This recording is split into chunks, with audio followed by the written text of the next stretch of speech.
ملائکتہ یصلون علی النبی یا ایھا الذین آمنوا صلوا علیہ وسلموا تسلیما۔ الصلاۃ والسلام علیک یا رسول اللہ وعلی آلک واصحابک یا شفیع المذنبین۔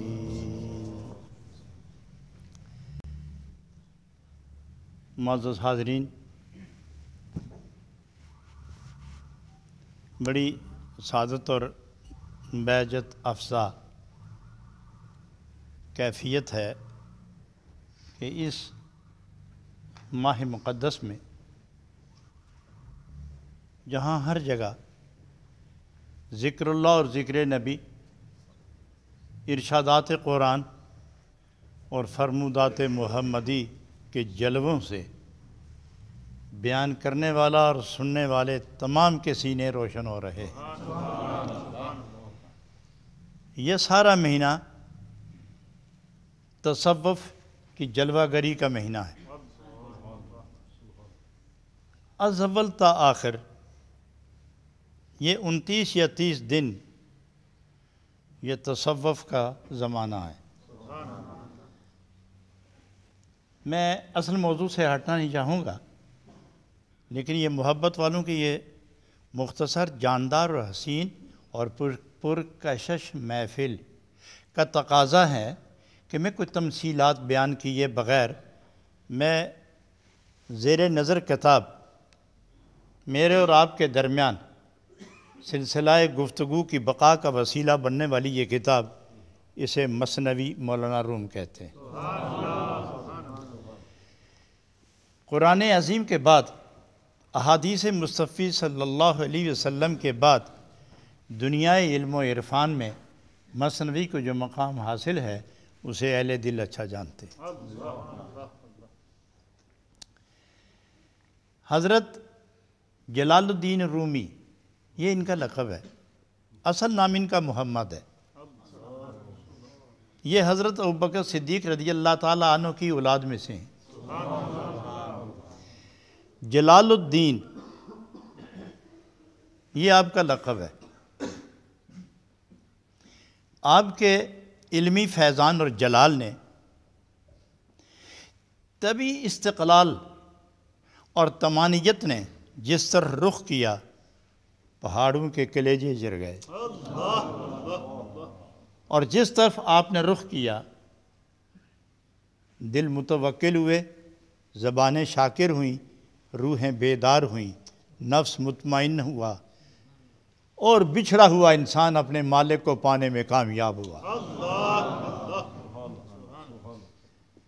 آپ اصل میں بلخ کے رہنے والے تھے،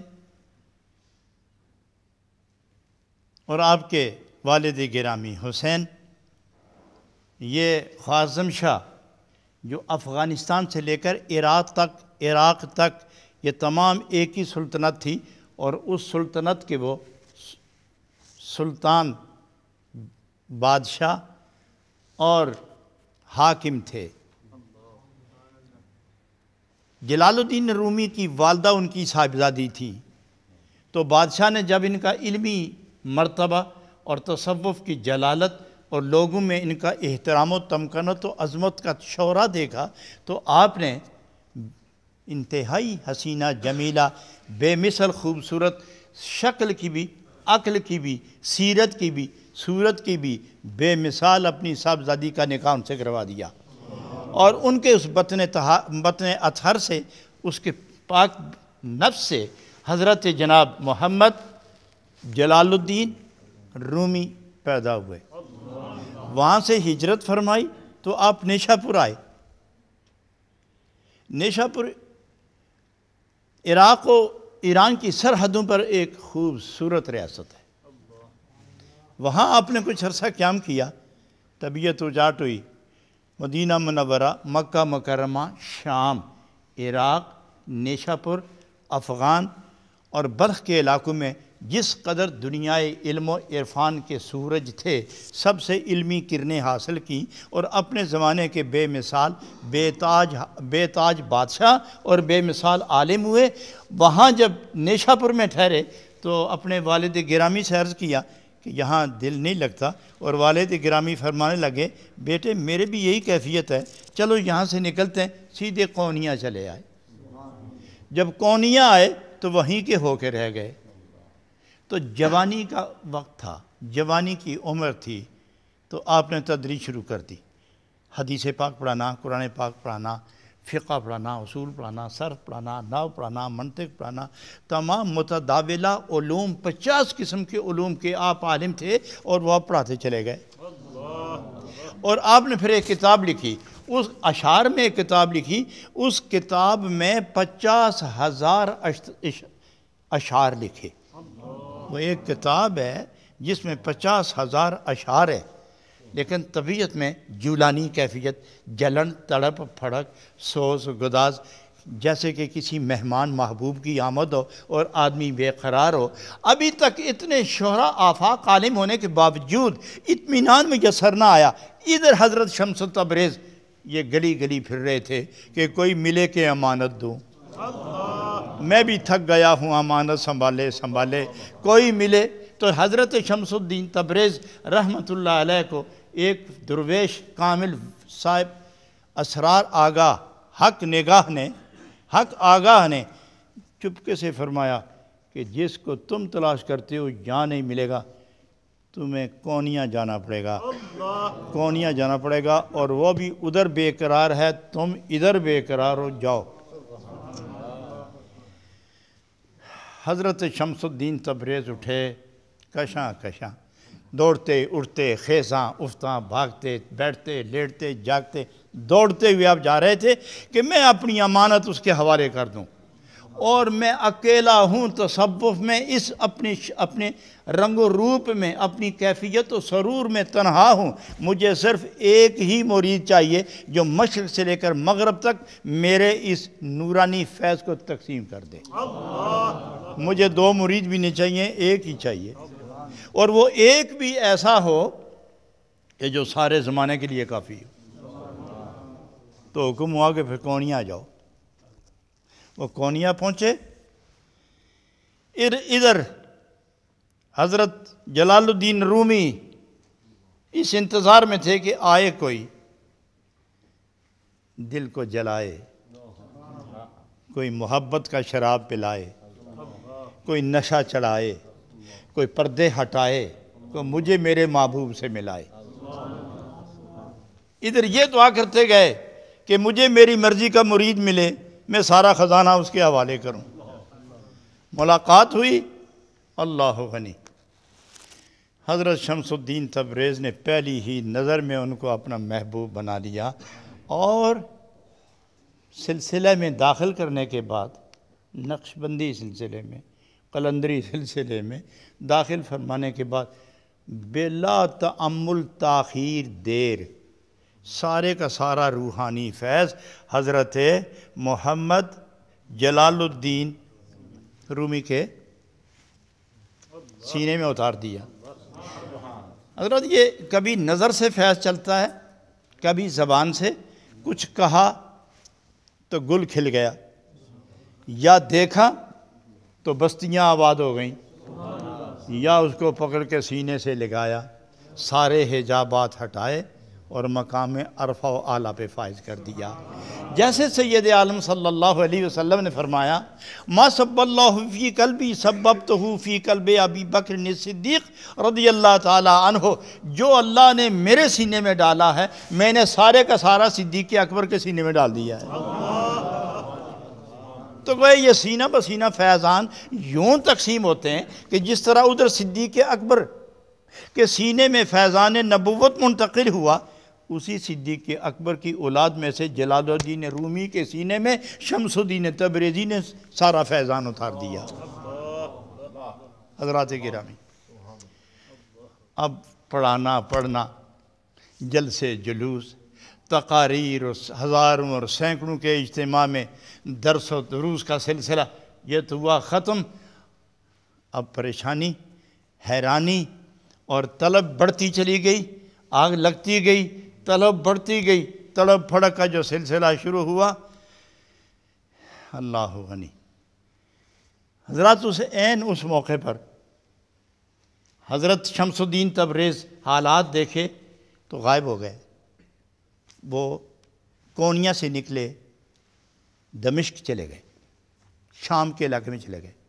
ادھر یہ بے چین ہو گئے, نہ رات کھانا نہ دن کھانا نہ صبح کھانا نہ شام کھانا, رونا تڑپنا. یہ قصہ تھا کہاں گیا میرا محبوب, محبوب کے سوا در و دیوار آئی نہ شد از کثرت شوق, ہر کجا میں نی گرم روئے تورا میں بینم.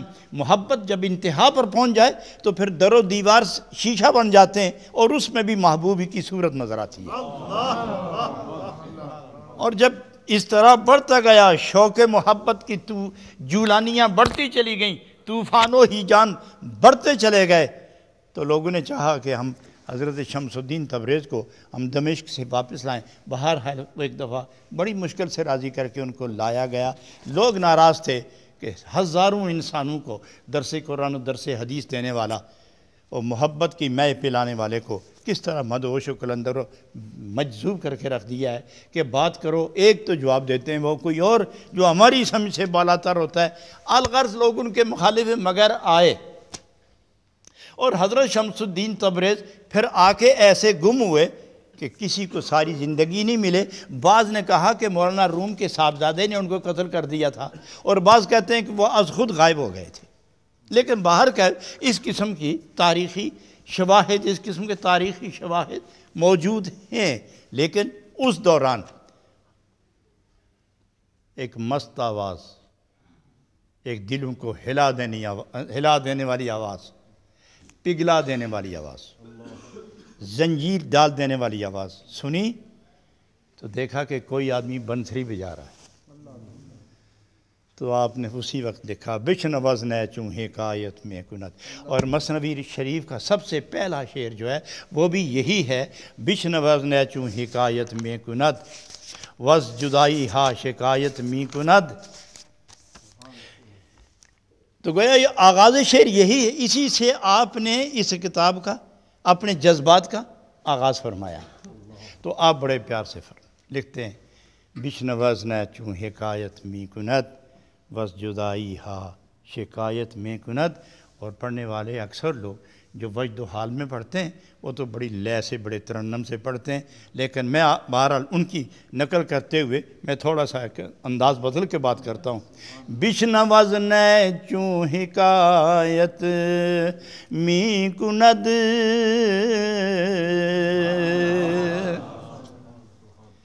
بشنوز نہ چوں حکایت می کند وز جدائی ہا شکایت می کند وز جدائی ہا شکایت می کند. سبحان اللہ و بحمدہ. شاد فرماتے ہیں, گوشے ہوش رکھنے والوں, کلام سمجھنے میں امتیاز برتنے والوں, عقل صحیح رکھنے والوں, ذرا غور تو کرو. سلیم الفطرت مزاج لوگ, میں تمہیں دعوت دیتا ہوں, سوچ تو کرو. یہ بنسری کی آواز ہے, یہ کیا کہہ رہی ہے؟ کسی نے کہہ دیا بنسری کی آواز تو نہیں. اگر بنسری کی آواز ہے تو ہم چھوڑتے ہیں بنسری کو, وہ بولتی کیوں نہیں؟ یہ تو جس نے پھونک ماری وہ اس کا درد ہے, وہ رو رہا ہے. جس نے پھونک ماری وہ رو رہا ہے. تو آپ نے فرمایا اگر وہی رو رہا ہے تو پھر میں یہ سوٹی دیتا ہوں, کہو کہ منہ کے ساتھ لگا کے پھونک مارے, ہم اس کے رونے کا اندازہ کر لیں گے.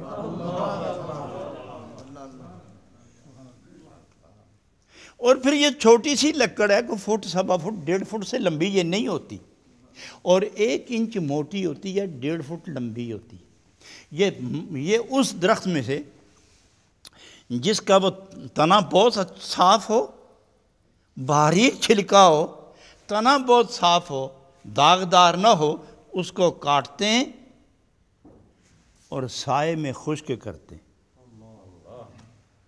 دھوپ بھی نہیں لگنے دیتے, سائے میں خشک کرتے ہیں تو فرمایا بات سنو، اگر یہ بولنے و پھونک مارنے والے کی آواز ہے تو ہر لکڑی کو پھونک کیوں نہیں مارتا؟ پھر یہ 2 لکڑی ہیں، 1.5 فٹ دونوں لمبی، ایک ایک انچ دونوں موٹی، ایک دونوں کو رنگ لگا ہوا ہے، مگر ایک کو بنسری کہتے ہیں اور ایک کو ویسے ہی ڈنڈا کہتے ہیں۔ اس دوسرے کو کیوں یہ دونوں ایک ہی درخت سے ایک ہی شاخ کے 2 ایسے ہیں، ایک بنسری ہے اور ایک ڈنڈا ہے، لمبا رول سا پکڑا ہوا ہے، ڈنڈا پکڑا اور ایک بنسری ہے۔ جو دیکھتا ہے بنسری، جو دیکھے جانی آئے کہ نہ آئے مگر جانتا ہے بنسری ہے، اور دوسرے کو ہاتھ لگا کے کہتا ہے ڈنڈا ہے، اور دوسرے کو پکڑ کے کہتا ہے بنسری ہے۔ ارے تو بنسری کب بنی؟ بنسری کب بنی ہے؟ اور تو بنسری بنی تو پتہ چلا نا کہ تو بچھڑ کے آئی ہے کہیں سے، کب بنی؟ تو یہ کاریگر لوگ خوش کر کے تو برمے کے ساتھ سوراخ کرتے ہیں، سوراخ اسی کے اندر سوراخ کرتے ہیں، پھیرتے ہیں، اور وہ آہستہ آہستہ آہستہ کاٹتا ہوا وہ برما دوسری طرف نکلتا ہے اور اندر سے صاف ہو جاتی ہے۔ پھر اس کو آگے پیچھے اوپر نیچے دائیں بائیں جہاں مناسب ہوتا ہے سوراخ نکال لیتے ہیں، اور منہ میں رکھنے کے لیے اس کا ایک شکل مخروطی بنا لیتے ہیں۔ جب وہ پھونک مارتا ہے تو اس میں سے آواز آتی ہے۔ اب وہ کہتی کہ اے مجھے اپنے ہاتھ میں پکڑنے والے آدمی، تو مجھے قید کر کے رکھتا ہے لیکن میرا درد سن، تو مجھے محبوب سے کاٹ کے لایا ہے، جب تک میں اپنے محبوب سے نہ ملوں گی اس وقت تک میں پکارتی رہوں گی۔ اب اس لیے جناب رومی فرماتے ہیں بشنوز نے چوں حکایت می کند، بشنوز نے چوں حکایت می کند، وز جدائی ہاں شکایت می کند۔ پکڑی تو نے اپنے ہاتھ میں پکڑی ہے لیکن وہ رو رہی ہے، کہاں ہے میرا محبوب؟ اب اس کی تشریحات میں جو حضرات مثنوی کے شرح لکھتے ہیں، 4 شرح اس کے موجود ہیں، بڑے جامع قسم کے۔ ان 4 نے لکھا ہے کہ یہ بنسری سے مراد روح ہے، بنسری سے مراد روح ہے، اور پکڑنے جس نے ہاتھوں میں پکڑ رکھا ہے اس سے مراد جسم ہے، جسم اور جگہ کا، روح اور جگہ کی، روح قرب خدا کی لذتوں سے آشنا مخمور رہنے والی، صبح شام جلووں کی بہار دیکھنے والی، صبح و شام محبوب کے دیدار سے فیضیاب ہونے، جب سے اتر کے تیرے اندر آئی ہے یہ روح قید ہو گئی ہے، صبح و شام فریاد کر رہی ہے کہ کاش کہ میں تجھے آزادی اور رہائی حاصل کروں، پھر میں اپنی منزل پہ جا کے اپنے بچھڑے ہوئے محبوب کو دیکھ لوں۔ حضرات گرامی، ایک تشریح اور بھی ہے، یہ اگرچہ آپ کو ان شرحوں میں نہیں ملے گی، یہ جو 4 شرح میں نے گنے ہیں ان 4 میں یہ آپ کو نہیں ملے گی، یہ میری ذاتی تحقیق ہے۔ بے شمار میں نے تصوف کی کتابیں پڑھنے کے بعد اس پر جو تفریح بٹھائی ہے وہ میں عرض کرنے لگا ہوں، وہ یہ ہے کہ بنسری بنی کب؟ جب سوراخ ہوئی، پاک پاک ہو گئی، جب اندر کوئی چیز پردے کی نہیں رہی، برما پھر گیا، اوزار پھر گئے، اندر سے پاک ہو گئی، سوراخ ہو گئی، پھونک ماری تو درد کی آواز نکلی۔ تو کہنے والا یہ کہتا ہے کہ اگر لکڑی اندر سے صاف ہو کے پاک ہو جائے اور پھونک مارو تو درد کی آواز آئے، تو تیرے اندر بھی اللہ کا عشق حق کا برما پھر کے تجھے بھی پاک کر دے تو کیا تیرے بال سے بھی اللہ اللہ کی آواز نہ آئے گی؟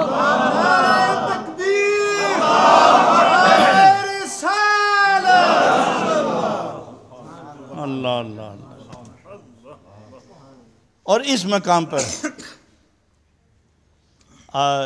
روح نے، بنسری نے بڑے پکار کے کہا، اور حافظ شیرازی رحمۃ اللہ علیہ اس درد کی نقل بندی کرتے ہیں۔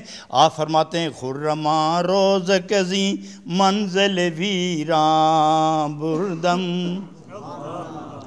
خرما روز کزی منزل ویران بردم راحت جان طلبم وز پہ جانا بردم۔ اس دن سے زیادہ خوشی کب ہوگی کہ جب میں آزاد ہو کے اپنے محبوب کے قدموں میں لپٹ جاؤں گی۔ الغرض یہ ساری جو کہانی ہے یہ روح اور جسم کی ہے، اور جناب مولانا روم رحمۃ اللہ علیہ نے انسان کو انسانیت کے درجے پر فائز دیکھنے کے لیے بینسری کا ذکر درد چھیڑ کر یہ سمجھانا چاہا تھا کہ تم بھی اللہ کے ذکر اور عشق رسول میں ڈوب کر ایک مر کے نئی زندگی حاصل کرو، تاکہ جو پردے ہیں یہ ختم ہو جائیں، جو رکاوٹیں ہیں یہ دور ہو جائیں، جو حجاب ہے یہ ختم ہو جائے، جو کثافت ہے یہ دور ہو جائے، اور جب تم بالکل پاک ہو جاؤ گے، صاف ہو جاؤ گے، تو ازلی پاک کی بارگاہ میں تم رسائی حاصل کر لو گے، اور جب درمیان میں سے پردے اٹھ جائیں گے تو محبوب حقیقی آپ کو اپنے جمال کا دیدار عطا فرما دے گا۔ بشن وزن چوں حکایت می کند وز جدائی ہا شکایت می کند۔ ابتدا کی یہ ابتدا ہے، آج اسی پر میں اکتفا کرتا ہوں۔ کل انشاءاللہ اسی اشعار کے جو تشریحی طور پر آگے لکھا گیا انشاءاللہ اس کی تحقیق و تشریح ہوگی۔ دروشی پڑھیے اللہم صلی علی سیدنا محمد وعلی آل سیدنا محمد وبارک وسلم وصلی علیہ۔ اور اگر تراویح کا سلسلہ نہ ہوتا، رمضان نہ ہوتا، تو میں بات اور بھی چھیڑ کے لمبی کرتا، وہ اس لیے چاہتا ہوں کہ بات تھوڑی ہو مگر اچھی ہو۔ لڈو اچھا بنا ہوا تو ایک بھی کافی ہے۔ الحمدللہ رب العالمین والصلاة والسلام علی سید الانبیاء والمرسلین وعلی آلہ وصحبہ اجمعین۔ اللہم انی ظلمت نفسی ظلما کثیرا کبیرا ولا یغفر الذنوب الا انت فاغفر لی مغفرۃ من عندک وارحمنی انک انت الغفور الرحیم۔ وصلی اللہ تعالی علی حبیبہ محمد وآلہ وصحبہ اجمعین برحمتک یا ارحم الراحمین۔